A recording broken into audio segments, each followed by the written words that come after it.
Hey, it's me, WWE Hall of Famer from the LOD, Road Warrior Animal. And you.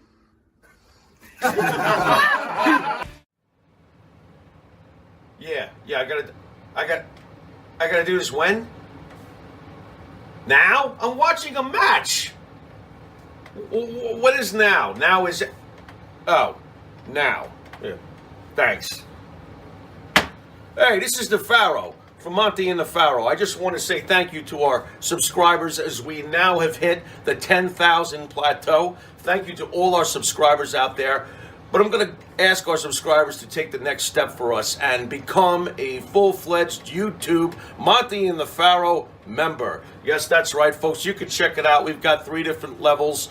There's free shirts. There's free autographs. There's all sorts of perks for our members.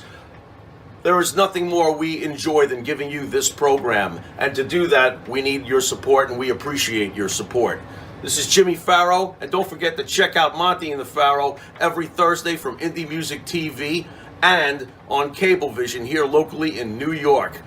Long Island's #1 pro wrestling broadcast, Monte The Pharaoh. Later.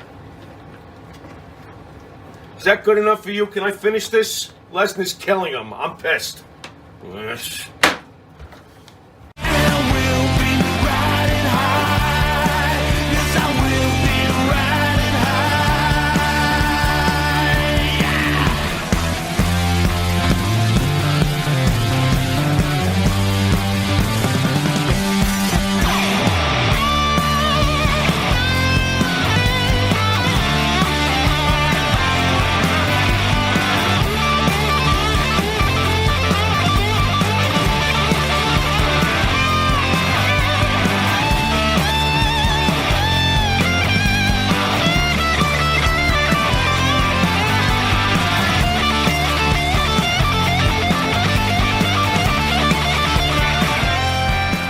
Welcome to Long Island's #1 pro wrestling broadcast, Monte The Pharaoh, produced out of Indie Music TV here from Ronkonkoma, Long Island.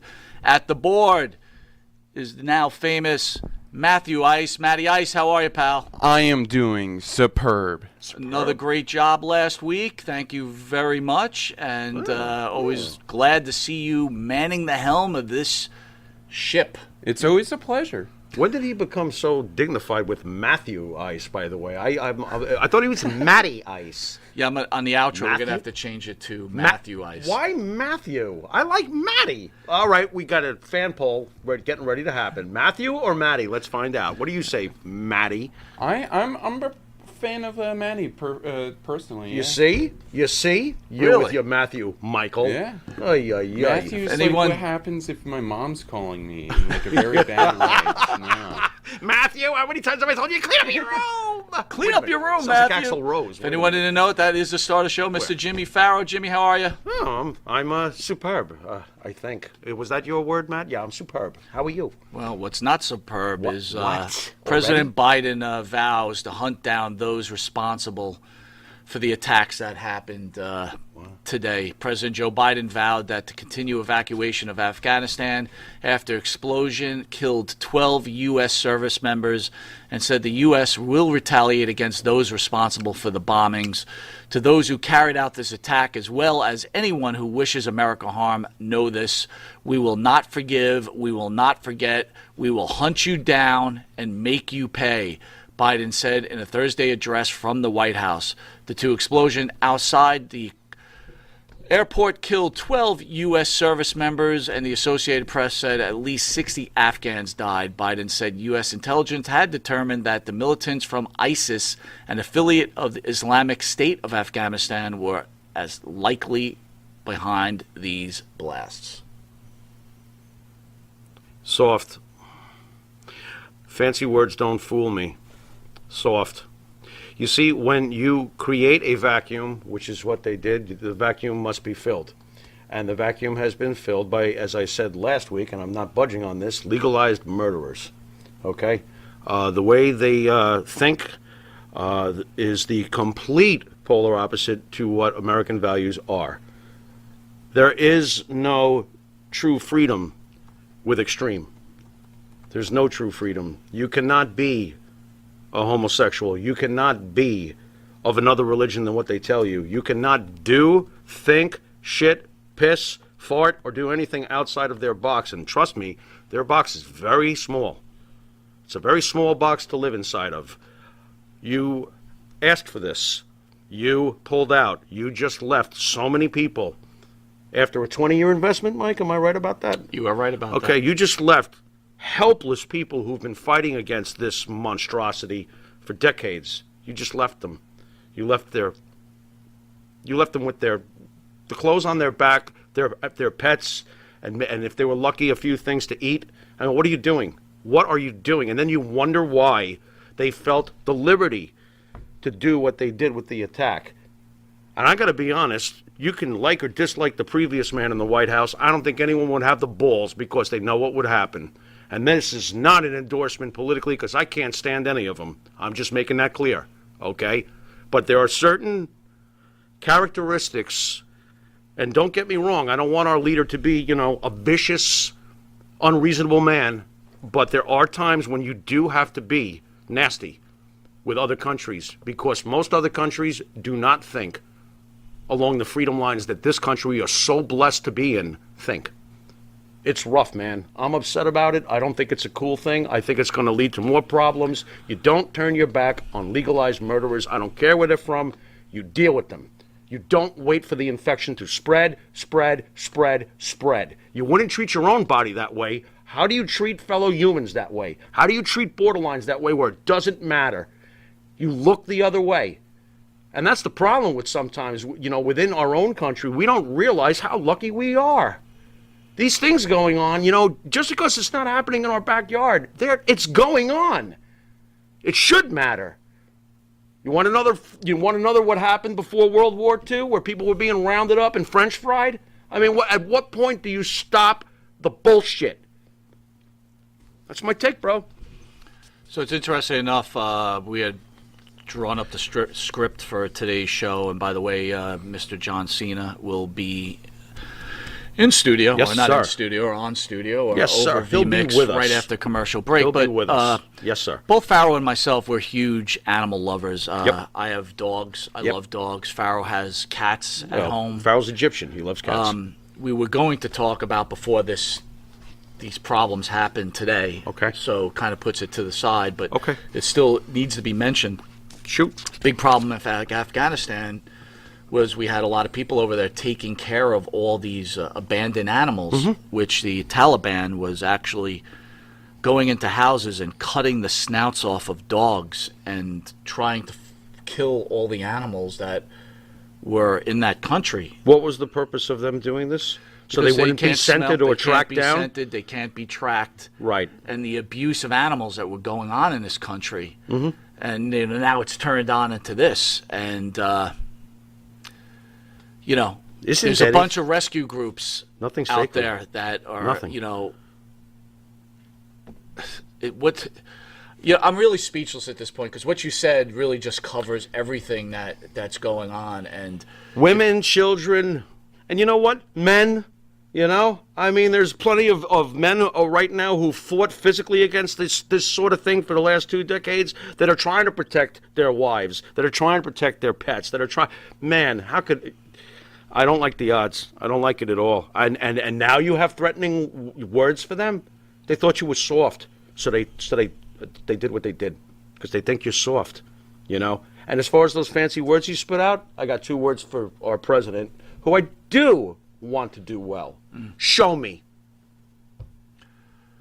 Show me. part of the concern that's happening is we have rescue groups over there taking care of these animals, and the majority of them are women. And not only the animals' lives in danger, these women now can't, they need to be evacuated from this country because, they're going to get raped. Yep, they could. They're going to get abused. Possible. Not could. It's going to happen. I'm trying. Tortured. I'm trying to hope that they all get the hell out of there, but you know that they're not all going to get the hell out of there. You know that. So, look, like I said, when you walk away from something that's got a septic tank kind of scent, and then you wonder afterwards, why does it still stink? Wow, wait a minute, now it stinks even worse. Great job. Great job. My Lord, may our country never be in that kind of position where people just go, just pull out, let them deal with it. So while this is going on, What? While this is going on, before we get to Mr. Cena, Shoot. Phil Brooks returned to wrestling. It's not Phil Brooks. We've been over this. It's CM Punk. Stop calling him Phil Brooks. He sounds like my dentist. And I got to Dr. Brooks is ready to see you about that molar. With all this crap going on, we got to deal with some dude crying over the return of Phil Brooks into wrestling. And this is the guy getting the headlines. Yeah. I mean, people, I know this is a wrestling show, but we get to a point where this is utterly ridiculous. It is. It is. But he missed him.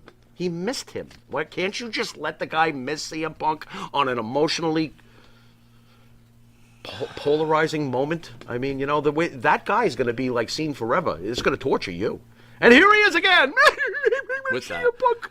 With that, I'd like to thank the band that sings the theme song for Monte The Pharaoh. Our own Jimmy Farrell, along with his partner Bart Griggs, make up the band Wisteria Hall. Wisteria Hall sings such great songs as In My Dreams. Yeah. This Life, Not Far Behind, Here Comes the Rain. Yeah. You can find their music on the Wisteria YouTube page. Please go to there, subscribe, give it a like. Go now. Give it a little love. You could also pick up their music on Spotify, Apple Tunes, Nice. Reverb Nation. Nice. And if you didn't know it, you are watching Long Island's #1 pro wrestler broadcast, Monte The Pharaoh. You can catch Monte The Pharaoh on the Monte The Pharaoh YouTube page, the Monte The Pharaoh Facebook Live page. Hear us on iHeartRadio, Spotify, Anchor. Catch us on the Monte The Pharaoh Twitch TV page. And if you're lucky enough to live in New York, catch us on Channel 115 every Tuesday from 7 p.m. to 7:30, and for early risers, Saturday at 6 a.m. to 6:30. And if you're a late night sleeper, Channel 20 from 2 a.m. to 2:30. That's just a few hours from now. Where next week you will catch the reduced version of the appearance of John Cena It's Sr. abbreviated version. It's not reduced. You're back to the bad vernacular. I told you. And oh, by the way, rumors are flying real quick. Let me get this in fast. Sure. Pharaoh's getting a TV. Congratulations. It's been almost 2 years since I watched something on that thing called a TV. This is going to be exciting. Now I can watch how many times a week? 3 times a week on cable. 3 times a week on cable. Congratulations. Yeah, nice. I'm psyched. We'll be right back after this commercial break with John Cena Sr. Boy, the little things. See you in a sec. Wrestling fans, now you too can look as cool as Monte and the Pharaoh by wearing the official Monte and the Pharaoh sunglasses at night for $8.99 each. That's only $8.99 each. Now available at monteandthepharaoh.com. That's right, folks. Canine Corral for all your dog daycare and overnight care. Call 631-549-1544. That's 631-549-1544.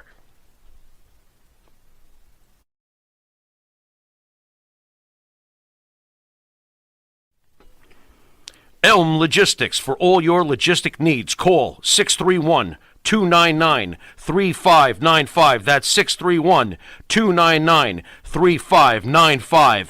Elm Global Logistics. Pride, performance, and partnerships.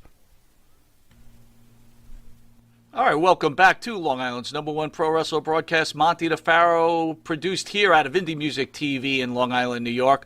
We are here with John Cena Sr. Mr. Cena, thank you for joining Long Island's #1 pro wrestling broadcast, sir.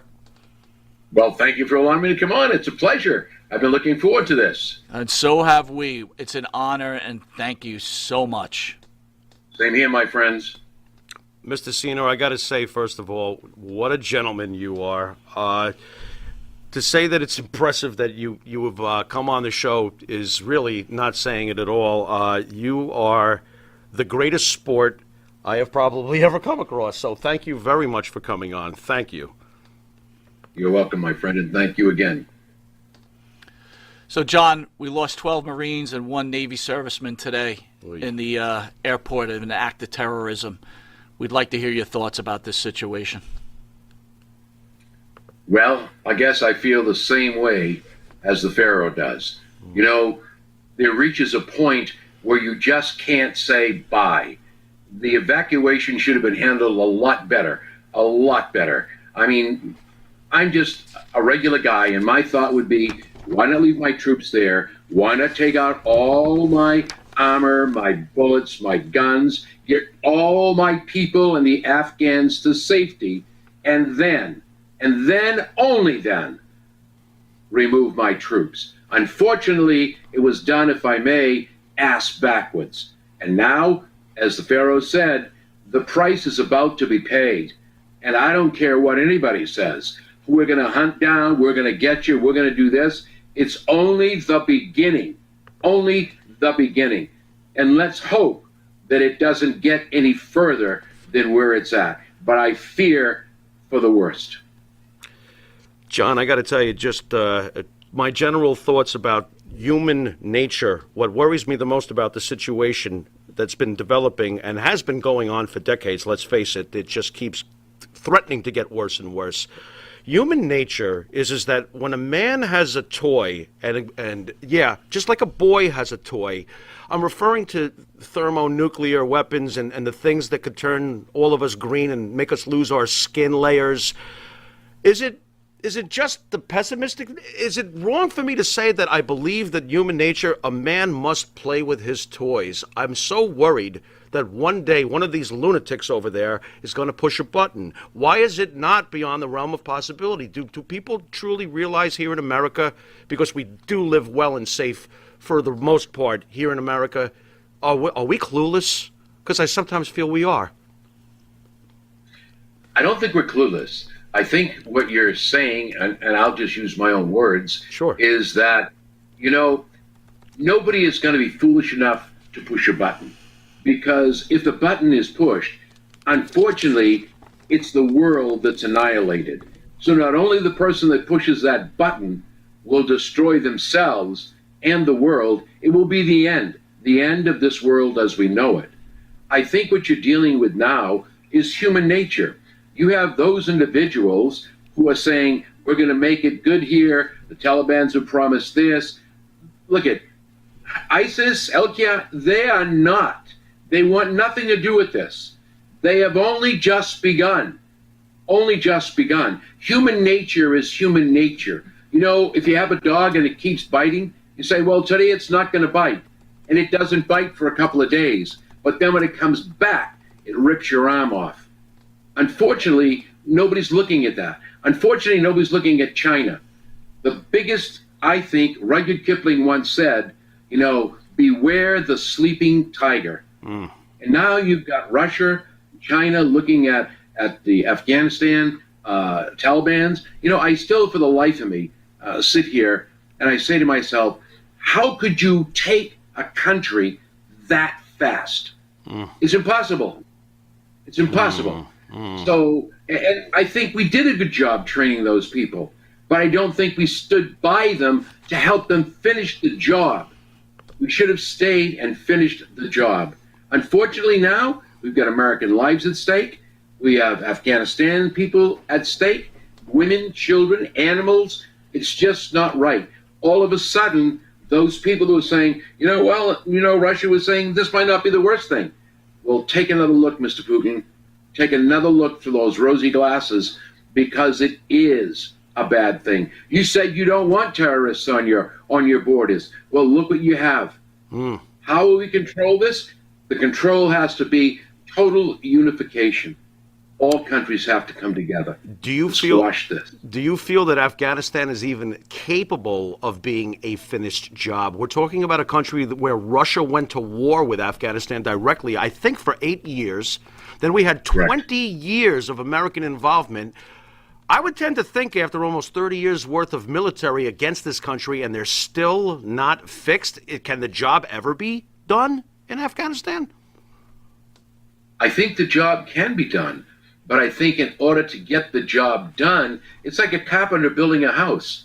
You train the apprentice, but you don't leave the apprentice until the apprentice is capable of carrying out the tasks that you need. Right. I think they were trained and trained well. Right. We had some good men over there training these men and women. The fact was, we left. We left them instead of standing by to protect. I do not believe that if we didn't do it the way we did, they would not have taken the capital. They would have not have just, you take a look at how this worked. It was like spaghetti sauce running through a hose. They just went town after town after town. People laid down their weapons. They walked away. Right. And I believe those people want to fight. I don't believe those people want servitude again. It's a very difficult thing to say when somebody says it's going to be peaceful here under Islamic rule. That's fine. But we are not having a democracy. That's the end of the story right there, my friend. Interesting. So, John, here's a question for you. You know, the world talks about anti-Semitism, racism. How come speciesism is not high on people's lists? Animal cruelty. You know, people are funny animals. I go by, you know, when I teach or when I speak or do a seminar, I always use that nibby. As long as it's not in my backyard, I could give a shit. And I think that's what we're up against. You know, people in this country, the greatest country in the world, God bless America. Amen. We were invincible. We were invincible. Yes, sir. They have never had. COVID was the first time that this country has experienced anything like that. Anything. Not being able to buy food, toilet paper, not being able to get water. So all these things are important. That lady coming through the door is a hooker I hired. Yeah, really. Very good. Might as well let you laugh at it, right? Close the door and thank you. But, you know, when you take a look at this, America doesn't see it. I don't know if you guys see it, but I keep saying to folks, you know, I don't know if you remember Khrushchev when he banged his shoe at the UN.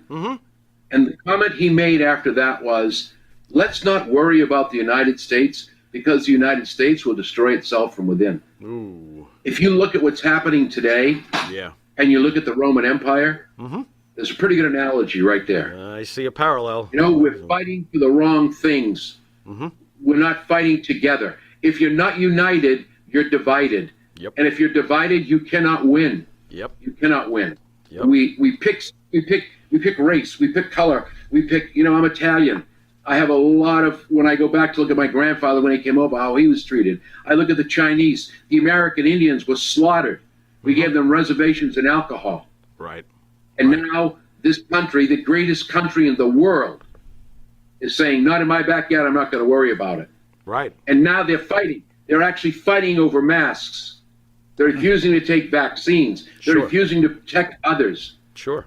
This is insane. Yes, it is insane. It is insane. How come China's not been called on the carpet? This disease has spread throughout the entire world. Is it still just a theory that they were responsible for its origin? I mean, what's going on with China? Why the free pass? You know, I guess you and I have a difference of opinion, my friend. Okay, fair enough. Fair enough. I'm not so sure. I'm not so sure that that's really where it started. Where do you think it did? Well, you know, and I only know what I read. Why did the United States send money to help develop this type of thing?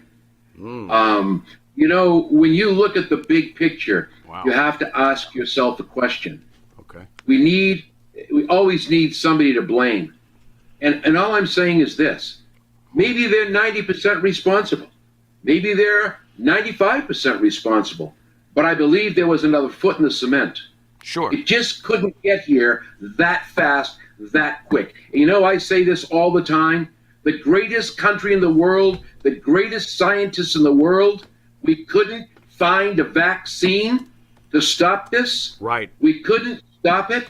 Right. We can't find a cure for cancer. Whoa, what's wrong with this picture? You know what? We might be more aligned than you think, because I do understand every single point right there. Well done. So, John, what are your viewpoints on my take on the world is so upside down at this point, but all the fame goes to some kid who just sits there crying? Not a kid, a grown man, crying because some $1 million wrestler decided to come out of retirement. What are your thoughts on that? A little imbalanced. You got to explain that to me.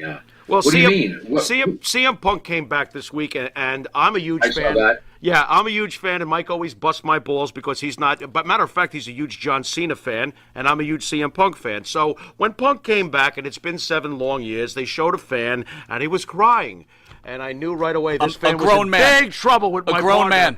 A grown man. Yeah. Any thoughts on grown men crying over the return of pro wrestlers? Why not? let me say this, guys. I don't know if you're at WrestleMania when The Undertaker lost. Yes. Yes. I was there. I was there. Nice. I looked around me and I saw grown men with tears in their eyes. Wow. You know, I saw women weeping. You know, it's my own personal thing. That streak never should have ended. Never. Interesting. Bill Moody, Paul Bearer, and I used to talk about that all the time. Really? If there was ever a streak that should never have ended, that's one. If all places to end that streak, it never should have been WrestleMania. But you know, when you see it, Go ahead. I'm sorry. Sir. Nope. Go ahead, sir. When you see a grown man cry at the return of a wrestler, we all have an experience in life, different emotions, and react differently to other things. When I do, I like to do radio programs, and you know, I'm a part of a group. We do readings, and when you come to a sympathetic part or a heartstring part, you know what I always find? Some people laugh, and it's not because they think it's funny. They don't want to cry. And so people have different ways of expressing it. You know, I think, and you're going to yell at me, Pharaoh? I am. The return of Phil Brooks? CM Punk? Would you stop? Don't call him Phil Brooks. Now you're going to join in with this guy? What, did he deliver your mail this week? I am. Thank you, Phil. This is terrible. Go on. But go on. I think CM Punk, you know, I had a chance to meet him. Nice. I was backstage with him when I did WWE Raw. And I'll tell you, he's a great human being. He loves the business. And, you know, he made it very clear it's not about the money. It's got to be right. I've got to love what I'm doing. I think it's a good gesture. And again, fans react differently to situations. So, you know, you may become so emotional that you don't even know that you're releasing those tears. Interesting. So it could be joy. It's not sadness. It's happiness. And so why begrudge anybody for expressing their feelings over something that they consider to be enjoyable, to be real, to be entertaining? I don't believe anybody should do that. I think what we need to do is maybe look in the mirror first, then turn around and look at that grown man for the return of CM Punk. There we go. There we go. You know, was I happy to see him back? Yes.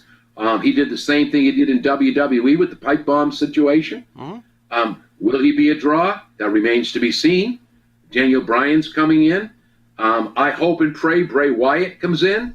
That was a tremendous loss to the WWE. But people respond differently to situations. John, John, what is Vince McMahon doing? Now, I'm a huge WWE fan and have been my whole life. Before we get this, I just want to take a quick commercial break, okay? And then we'll return with that question to John Cena, okay? Sounds good. John will be right back. Thank you. The Monte and the Pharaoh Show is brought to you by... Because wine is your second favorite four-letter word. California wine, New York attitude. Good fucking wine. Yeah. Jimmy, I gotta take a dump. What? No, I mean I need a dumpster. Well, for all those needs, you need to call Big V Dumpster Rental, Long Island, New York, 631-900-DUMP.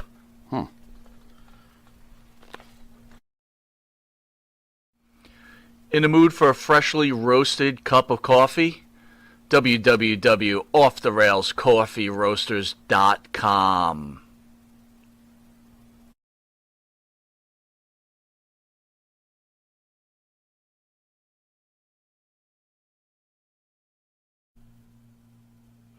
All right, welcome back to Long Island's #1 pro wrestling broadcast, Monte The Pharaoh, filmed out of Ronkonkoma, New York at Indie Music Studios. We have special guest, Mr. John Cena Sr. John, thank you again for joining us. It's our honor. Thank you very much. Again, thank you, and it's my honor, and it's a privilege to be here. Thank you so much. John, I want to get a fan question in.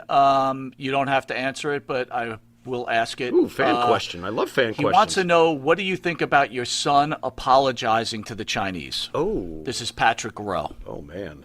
Oy. I don't speak for my son. Perfect. Fair enough. Fair enough. Fair enough. I speak for myself. Mm-hmm. Very good. Thank you. Fair enough.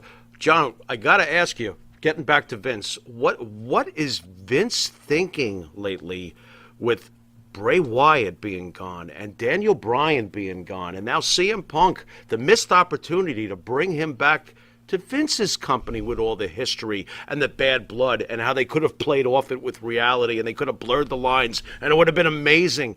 What are they thinking? Can you help me out here? Vince has got me confused. I don't think it's Vince alone. I think, I think the world of Vince McMahon. He's a real decent, good human being, a great human being. Awesome. I can't help it. WWE was very kind to me. They're a family to me. I just look at this and I'm saying we're cutting costs. For what reason? Why are you taking your best Braun Strowman? Right. They built him up to be the biggest giant in the world and turned him into a comedic idiot. Right. Bray Wyatt. When I was in the back with Bray Wyatt, I had a chance to sit and chat with him. And I'm a nobody. Let's get that straight. I'm no superstar, no hero. I'm just John Cena Sr., Johnny Fabulous. I have a great time doing it. And I said to Bray Wyatt, I said, you know what? You have the best gimmick going right now in WWE. If anybody should have beat The Undertaker at WrestleMania, it should have been Wyatt. And the way that should have been done, he defeated him. The Undertaker sank into the middle of the ring. Smoke goes up. Wyatt grabs the urn, says, I've got the whole world in my hands. Nice. Lightning strikes. Nice. The Undertaker comes on and says, I will not rest in peace. What a storyline. I like it. What a storyline. Because he really didn't lose, you see? And then they take Daniel Bryan, who his contract was up, so he left on his own. He chose not to renew. Maybe it was a money question. Maybe he felt he wasn't being used right. Braun Strowman, I can't figure that one out. I can't figure out Bray Wyatt. I can't figure out some of these guys from NXT that are being let go. It's just inconceivable. And people that are saying, AEW, who regardless of what anybody says, and I'll go toe-to-toe, they are competition. They are. There's no question that when you watch AEW, you're watching professional wrestling. No doubt. No big gimmick storylines, no 2-week title holds. Right. The thing with Reigns and Cena, that went a whole month. Yippee, that was great. Right. Now Brock Lesnar's back. Come on. Right. You know where I'm going with this? Yes, absolutely. Absolutely. I just don't get it. And now Khan, who is the president there, seems to say when he was asked, is WWE for sale? I guess his retort was, no, we're not for sale, but whatever's good for business. And so if you notice, the people that are being let go are those individuals that were money people. Now, the other thing is, I hear, well, the writing staff doesn't know what to do with them. Wait a minute. You know what? I'll bet you if the three of us sat down, we'd write a show that would probably blow them off the map. Agreed. So it's a case of having writers who never experienced professional wrestling. Why do you have a comedian in there writing wrestling? Agreed. Why do you not have people in that back room writing storylines that are meaningful, that have a series? Look at Bobby Lashley, great storyline.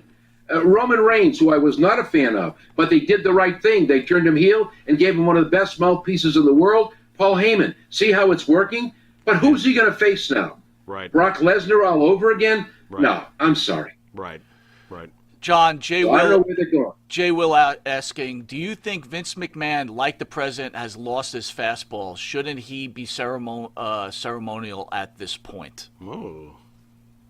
No. I will tell you this about Vince McMahon. That man probably gets 2 hours a night sleep. He works hard, he loves what he does, and he takes care of the people that work for him. I remember when I got that kick in the head from Randy Orton, I was back and they were stitching me up a little bit.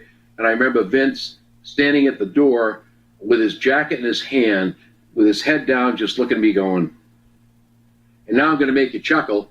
Johnny Ace, John Laurinaitis, walks by me and goes, well, I think we ought to at least clean the jacket and shirt. Oh, okay, whatever you say. But Vince is a genius in this business.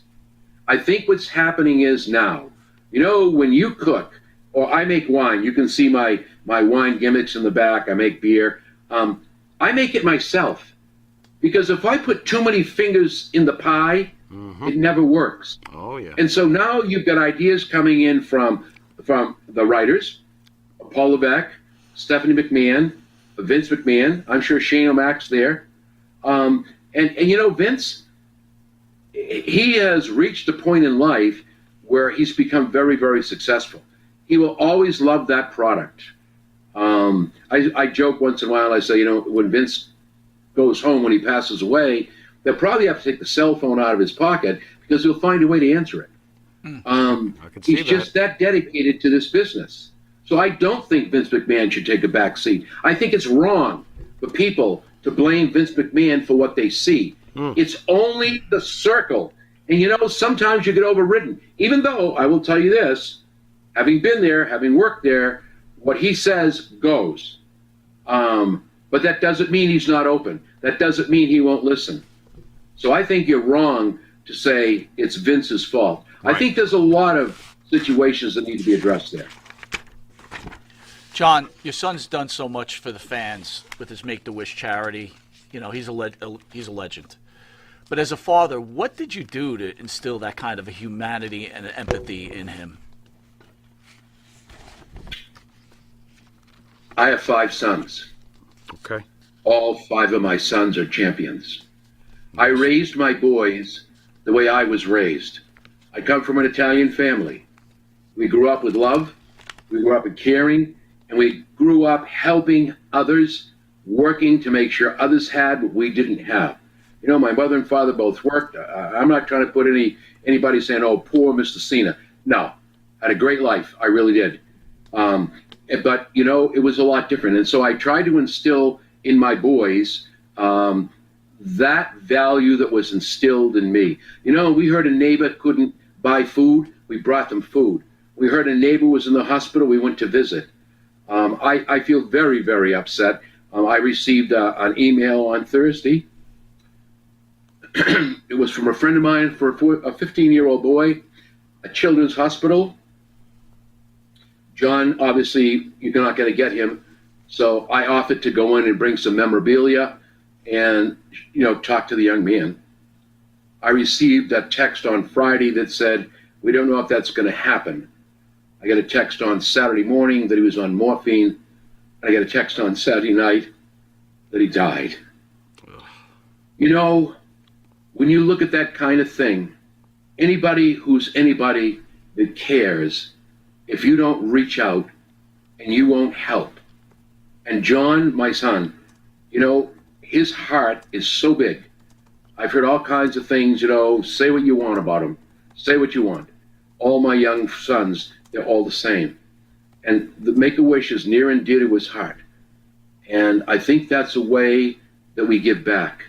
It's a way to take care of these young men and women who probably won't be here. I remember doing a wrestling show in Canada, and a woman came over to the ring, and she said to me, Mr. Cena, I want you to see something. And it was a locket, and she opened it up, and she said, there's a picture of your son, and there's a picture of my daughter. He was so kind to go out of his way to meet my daughter, and she died 3 days after we met her. So, you know, those are the values that I instill. I live by those rules. I don't trash people. I don't try to hurt people. I try to help. Sometimes I'm not successful, like that young man. But you know, if the world would just stop and look and see what's happening. We've got people who can't buy food. We have elderly people eating dog food. Appalachia, they can't afford shoes or clothes. Yet we'll send billions of dollars overseas. Cena does things to give back. He loves those children. He loves to make a wish. I remember one time when he took a shirt and his bands off his arm and gave it to a young man right there in a wheelchair. So that's what it's all about. You know, you can lead a horse to water, but you cannot make them drink. I can instill or hope to teach you the values that I grew up with, the values that I live by today. If you do it, great. If you don't, then I did the best I could. Well said, sir. Well said. John, how about wow. That was excellent. Thank you. When did you start your love for pro wrestling? Did it come through your son's journey, or were you a wrestling fan before all of that? I was a big wrestling fan before that. Sweet. When I was single, I remember going to this house, and he would like to watch The Lone Ranger at 10. So I was able to watch wrestling from 9 to 10. And then when I got married, the first thing I did was get cable TV so that my sons and I could enjoy professional wrestling. Sweet. I took them to professional wrestling shows. We sat way up, and I mean way up. I'm afraid of heights, and I was way up. Believe me. I used to promote shows. I was, very fortunate. If you wanted to book a show locally, we had a local booker. I did the work behind. I was fortunate to work with the Grand Wizard, Stan Stasiak, nice. Strongbow. Nice. I was so Freddie Blassie, one of my favorites. I remember Freddie Blassie we were at Salem State College, and Freddie, they can't be any swearing, no filing of the teeth, and no chairs. Well, I'm sitting at the timekeeper's table. He comes out, he grabbed the chair, and I said, Freddie, he said, get off that effing chair. Get off that chair now. Okay, Freddie. Yes, sir. So that it started there. And then I think after I get married, it kind of slowed down. And then when the divorce came, I'm not ashamed to say that I was depressed. I was married for over 30 years, and lucky I got my sons, and I have a great ex-spouse. We communicate.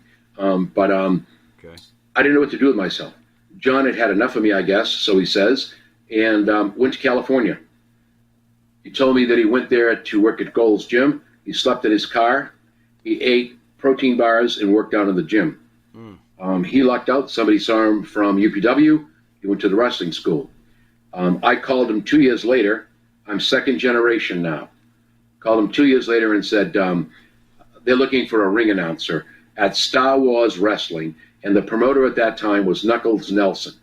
We used to work out of Salisbury Beach, draw $650 a night for that show. And I went and tried out, and Knuckles said to me, gee, great, thanks for coming down. You have a great voice, but I think I could get somebody else I'd like to do the job. I said, no problem. I'm happy. Somebody else has asked me. He said, no, man, don't go away. I'm looking for a heel manager. That's when I said, right time, right place. 2 years later, I jumped back in. The way we came up with the name was, what does everybody hate? Somebody who's rich, somebody who demeans those who don't have, makes fun of people, puts their guy over. And so, who would we call this guy? Johnny Cash? That's not going to work. Johnny Money? No. I said, whatever it is, it's got to be fabulous. Johnny Fabulous was born. And from there on in, it became Johnny Fabulous. And then when I went to the WWE for that stint with Randy Orton and Edge, that became John Cena Sr. Who was your favorite And I've wrestler been doing it growing ever up? since. Who was your favorite wrestler growing up? Was there a Hulk Hogan? I did. For me, it's Hulk Hogan. I mean, Nah. Brother, let me tell you something, brother. I'm not really into that stuff, brother. I'll tell you who my favorite wrestler was. Bruno Sammartino. okay. That man was amazing. You had Pedro Morales, another great, outstanding athlete. You had the Wolfman. We had people and characters in those days. Love Yeah. the Wolfman. We Love got the a Wolfman shout out. Yeah. Nice. Yep, they were believable. And those are the people that I followed. I remember one night I was at the Boston Garden. I was working, going through school, going through college, and I was writing the sports column on professional wrestling. And so I would get free tickets if I wrote the column. Well, the night that Bruno Sammartino lost, they were actually smashing chairs. And Larry Zbyszko, another good friend, told me that when the situations happened with Bruno Sammartino, they actually had to bring him into Boston Garden in the trunk of a car. They tipped the car over. Oh, it was crazy. So those are some of the guys that I look up to. Strongbow is another man that you can't help but like. He only had one move. Tomahawk chop, that was it.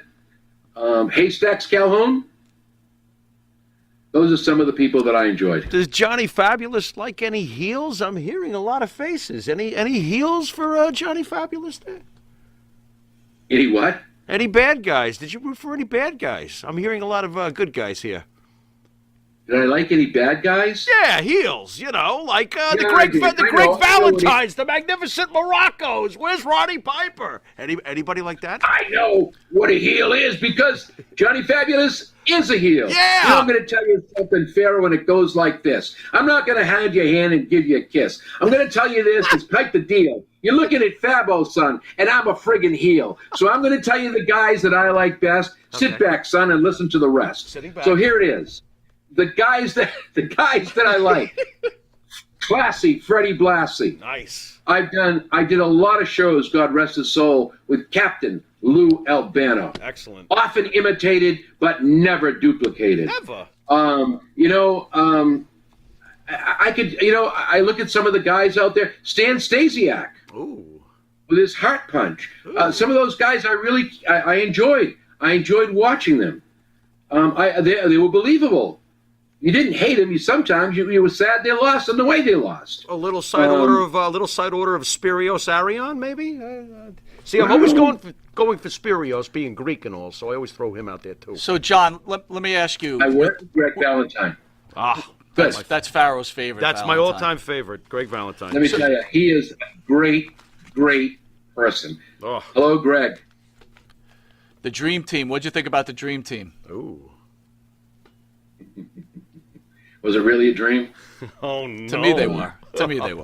So let me ask you, John. The return of John Cena, Brock Lesnar, Becky Lynch, and Phil Brooks. Which, in your opinion, was the most impressive on the return? Wow. Wow. I think the deal with Becky, the way she left, the way she came back, a squash in 3 minutes, sorry.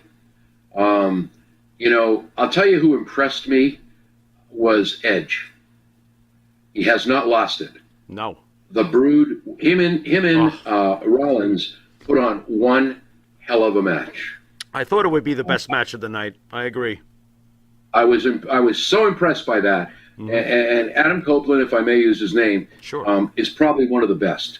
I worked with him. He's a great guy, a great professional wrestler. I remember when John and he were in Canada, I was there, and they had the table stacked up. John was on the ladder, and he had Edge on his shoulders for the FU then. And I saw John shake his head, and you could hear Edge say, now. And when Edge went through those tables, was knocked out, and Edge's mother was behind me, and all I could hear was, oh, my God. But there's a tremendous athlete. I think the return of Cena was good. I think it was well done. Excellent. I just think WWE should have put a swerve in there. The last night on SmackDown, when I said, well, there's a chance. We're going to have a 17-time world champion. And then as soon as Roman Reigns extended his hand, and this is what I mean about storylines and writers, I don't get it. He extends his hand and said, I'll tell you what, I'll do one better. If I lose, I'll leave WWE. Right. Come on, guys. Right. It's a loss. Yeah. What I would have done? Agreed. That's what I thought. Agreed. Well, I didn't like it. What's the point of watching the show? Tell me that. I don't understand. Yep. I don't mind paying money, but if I can come to the end before you, right. And then I was watching and I said to somebody, you know what? I'm going to put $10 on the table right now. Lesnar's coming out. No way. All right. What happened after Cena took the beat down? Yep. There it is. See, I think what should have happened was Cena should have won that. That would have been the swerve. Paul Heyman would have intervened and said, hold it. There was no contract, nothing in writing. He doesn't leave the WWE. As a matter of fact, tomorrow night or at Madison Square Garden, there'll be a rematch. Interesting. Let Rand have it back. I mean, I don't care. What's going to happen? Brock Lesnar's going to go in now. We're going to have the same old thing all over again. And people are going to complain all over again. We've got a part-time champion. Unless the deal is, who does Roman Reigns really have left to fight? He's just going to keep going through these older stars, and he's just going to beat each one? It's beginning to not make sense anymore. Interesting. So I think that they should have had a swerve in there. Oddly enough, I thought that it was all great theater anyway. Is there something wrong with me? Because I did think the same things you did, and I do agree with what you just said. But yet somehow, maybe it's to the credit of your son, of to Roman, of to Brock, of to Paul. That was great theater. Yep. I loved it, and I'm actually very intrigued to see what happens between Paul, Brock, who he was an advocate for, and Roman. This is very interesting to me. So to me, there is something here. But yes, I agree they're re-exploring the Lesnar thing. John, while I got you, I have to ask you, because I don't know when we'll speak again. I'm asking for your opinion. Will we ever see the day that John Cena is a heel? Because Roman Reigns for years, they wanted Roman to be a heel. Roman became a heel, and he felt reborn, he felt fresh. There is people out there that want to see John turn heel. Do you think, your opinion, will it ever happen? Is there any chance?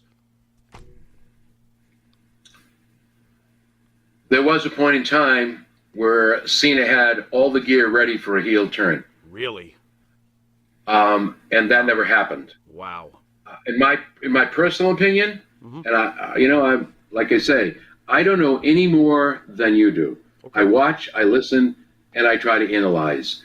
I don't think you'll ever see Cena turn heel. Oh man, I would love to see it. I got to be honest. I would love to see it. By any chance, did you get to see? Did you ever get to see the gear? You're telling me he had his gear. I don't expect you to reveal it. Did it look cool? No, I never saw it. Never saw it. I could just imagine. That was all over the internet, and I think the reason you can't do it with Cena, look at his affiliation with Make-A-Wish. Right. I mean, look at what he does out there for beyond Make-A-Wish, and I don't think people see the other things that he does. Understood. Beyond that. Understood. Helping people out. John is a great philanthropist, and he likes to help. So to turn him heel, I think it would destroy years and years of what WWE and John Cena and the organization have worked to create. So I personally, and again, I reiterate, I cannot tell you anything because I don't know. But I'm saying I don't ever expect to see it. And now I'm going to really slap one down. I don't ever expect to see a 17-time world champion. Oh, what makes you say that? If I can get you to elaborate maybe a little more? The perfect time to do that would have been the Reigns thing.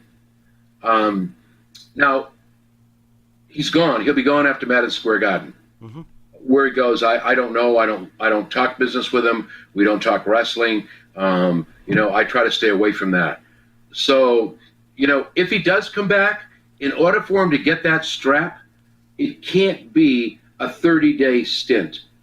I don't think that's fair to the fans, the WWE fans. It's not fair at all. So if he were coming back for a 2 to 3 month stand, I think then there might be a chance of, Cena getting 17-time world champion. I have a lot of respect for Ric Flair. I've done a lot of shows with Rick and Mick Foley, and, I've had a lot of fun. I don't really think there's a need to break anybody's record. I think that both men have cemented their own legacies in the world of professional wrestling. Yes. John, question. These are trying times for a lot of people out there. What kind of message do you have for people? I guess the only message I have for people is to love those you're with. Embrace those you're with. Don't be afraid to weep. Don't be afraid to kiss or hug. Don't condemn. Look in the mirror first. And then when you're perfect, do what you do best. Go out and raise hell. Always be ready to help, no matter what the situation. If you can do something, do it. If you're not part of the solution, you must be part of the problem. Work hard together. Families are tight. We've lost that. Families are no longer families. We get mothers and fathers working, kids being pushed in daycare. Love those children. You brought them into this world. Love your family. That 15-year-old boy, that was a shock. Think about that. Yeah. So do what you can. And to the young men and women who want to become professional wrestlers. Don't quit. Don't give up. Never give up. I remember Sasha Banks, I did a show with her, and she was thinking about leaving. I said, don't. I was a heel that night. I said, you've got it there. Her mother was there. Look where she is now. Walter Killer Kowalski, a good friend, once said, shoot for the moon. And who knows, on the way up, you might grab a star. Be satisfied with what you have. Don't try to gain more, because by gaining more, you always end up having less. Be out there and help. Young men and women, if you want to get in this business, pay your dues. Don't expect to go to a school, get 6 months under your belt, and expect to have a star match. Learn the business. Learn how to read the people. Learn how this business is a business. And if you never get any farther than the indies, say thank you. You did what you loved. You know, I never thought I would main event Raw. What a gift from Vince McMahon. So just stay with it. Don't hate, embrace. Learn to forgive, learn to forget.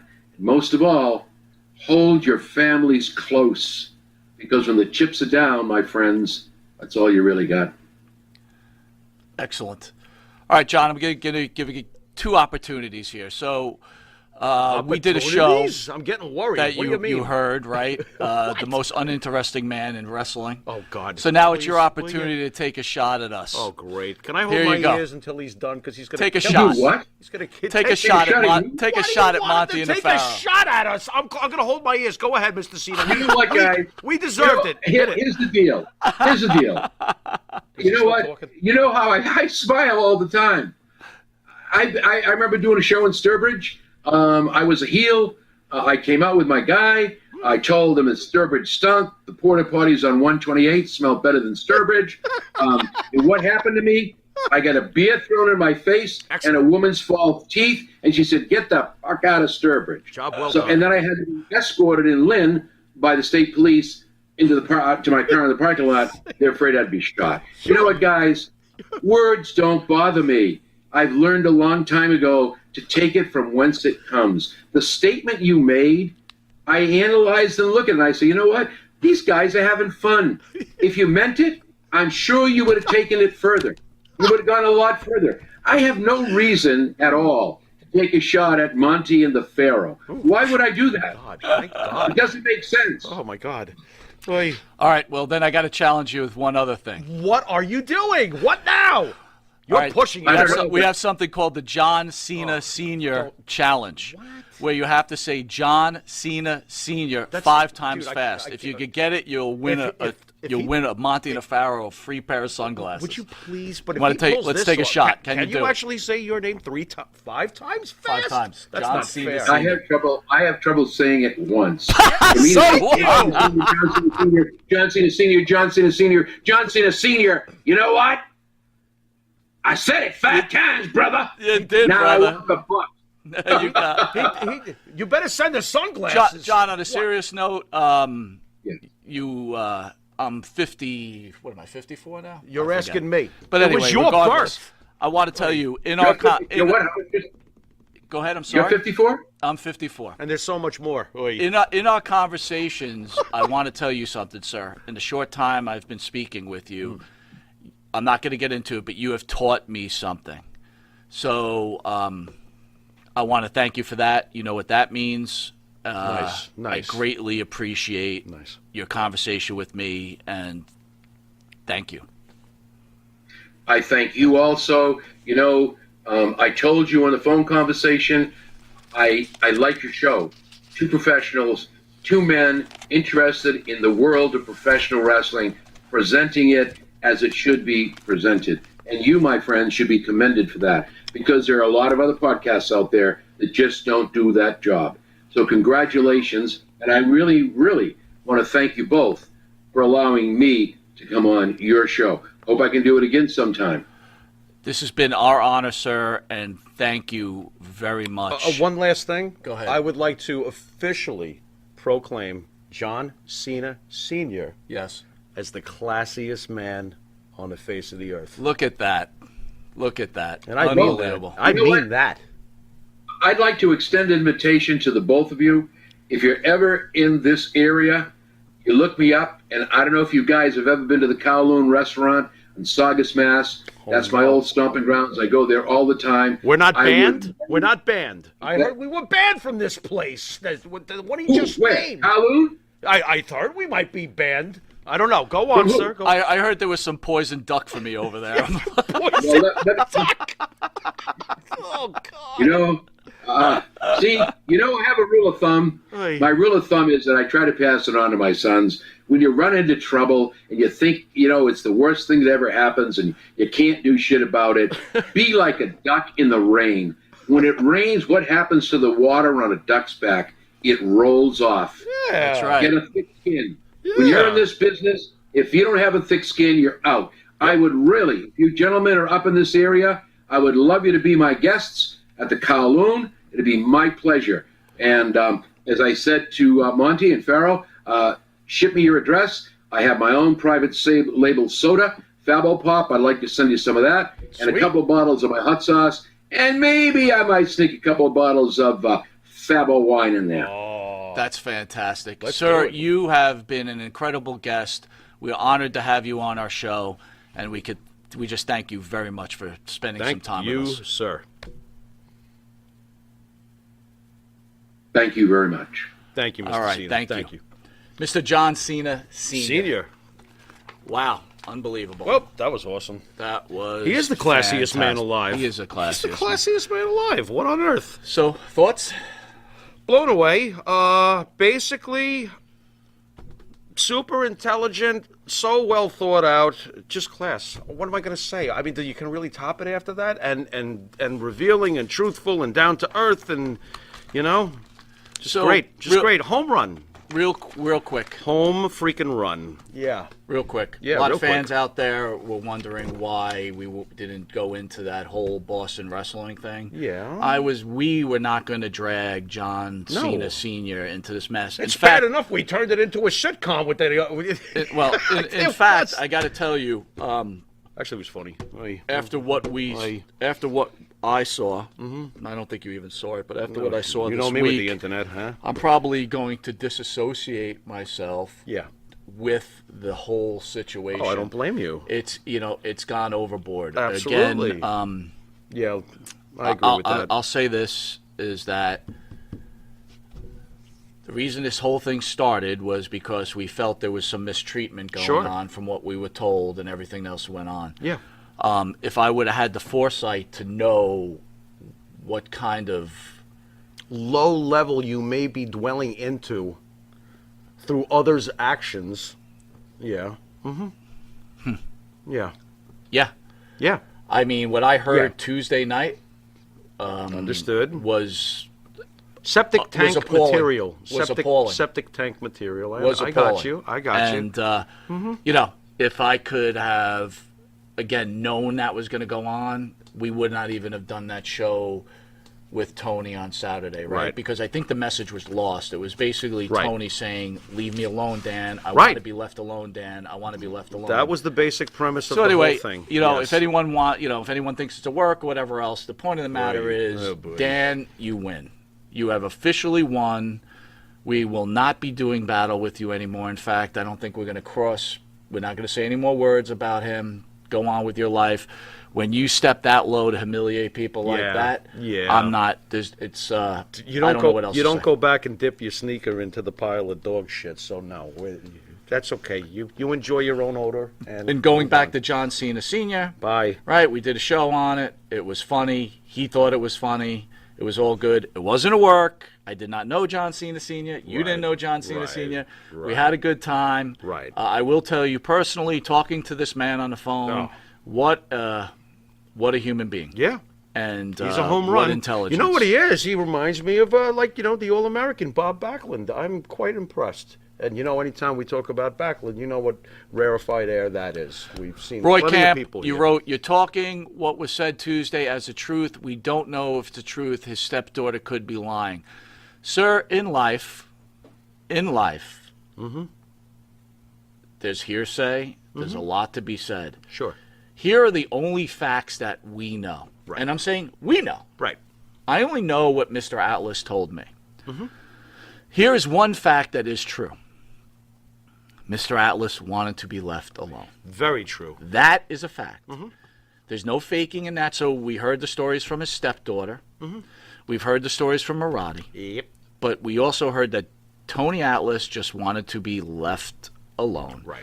That is the only truth that is the truth. Right. Okay? So, Agreed. again, Biggie 21, thank you, sir. I really appreciate it. John Cena Sr. Was fantastic. Yep. Sure was. So, again, Sure after what I heard Tuesday, I'm not going to partake in this because I'm not going to allow someone to get embarrassed because of something that, that we may be involved in. Yeah. And I see it more as someone becoming a victim of somebody's really sick, twisted mind. So I am more than happy to join you in saying, goodbye. You were really nothing in anyway, so goodbye. So long. See you. Chris Lee, we love you too, brother. Richard Cramium says, I was a Boston Wrestling and Dan Marati a fan until he stepped the daughter video. Yeah, come on, man. Listen, I guys, agree. we really appreciate you joining us every Thursday night. Absolutely. And, you guys have been great during all of this. I All of you. know maybe you all wanted to hear something. I wouldn't dare. I would not, you know, again, number one, how could you say anything to Mr. John Cena Sr.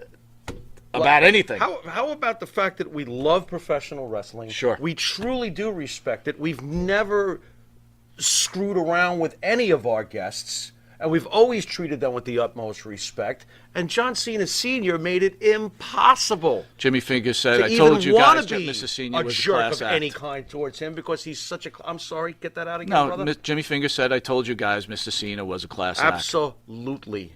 What's up, Jimmy Fingers? Tom What's says going you on? guys are doing the classy thing. Let it go. I hope Dan does the same. Absolutely. I mean, it gets to the point where it's like, really, come on, man. There's certain things you just don't do, and we've seen it. Okay, so leave Tony James alone. Earl, Move welcome, the man. hell It's been a on. while. Thanks for joining us. Again, so at that, Case we closed. move on. Case Yeah. closed. Case closed. Upcoming events, September more 17th, wackiness. we've got Abdullah the Butcher in studio, and then is there any chance that Abdullah might, maybe make a pit stop in Jersey and eat too much chicken and forget to come here? Not yet. I'm afraid of this guy. Why are you bringing him in? He's scary. I Mr. don't wanna- Wonderful, Monte The Pharaoh, do you think Tony should sue Dan for defamation? Whatever Tony decides to do, we're going to have his back one way or the other. Could I see him doing it? Yeah, I could see him doing it. But at this point, I bet Tony would trade all this nonsense for leave me the fuck alone. Right? Can't we just have that now? Okay, you want quiet? You got your quiet. Now leave the guy alone. All right? Oh, please. What a worm. Enough. And then we have Rob Van Dam What? in studio. The on whole September effing 7th. show? Yep. 90 minutes where Nice. we're going to allow people to get a good 30 minutes of questions in. Ask questions that we don't ask. See how that works. Miami St. John says he seems like a great guy, but you dropped the ball not asking the owner of Boston Wrestling of exploiting wrestlers. So, not going to ask that question. Interesting. Okay. Interesting. I don't know. That's interesting. I don't know anything about MWF. I still don't know what I say. Whatever. I mean, when it comes to the face that I see doing it, I'm not interested. He's not interesting.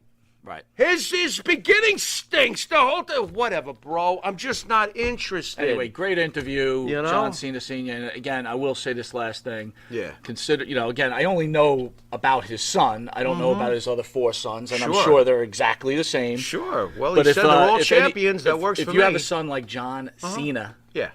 who does what he does for these kids That and guy's these people, unbelievable. Yeah. the father can't be can't be much What's different. the old apple rolling not too far from the tree? It's pretty obvious. It's pretty obvious. That's class all the way around. John DT Cena. says Kowloon closing next month, so hurry up. No, I will not be going to Kowloon. I'm sorry. It's not going Closing to next happen. month? It's not going to happen. I thought it's his favorite restaurant. Why is it closing next month? Anyway, I want to thank everybody Right. for joining us. This has been Long Island's #1 pro wrestling broadcast. This is Monty. This is the Pharaoh, and until next week when we get reacclimated with normalcy, or is it normalcy? Is it normalcy? What's Normalcy would be the No, word. we'll get normalcy. Holy shit! Take some more acid, Pharaoh. See you next week. Later. Bye.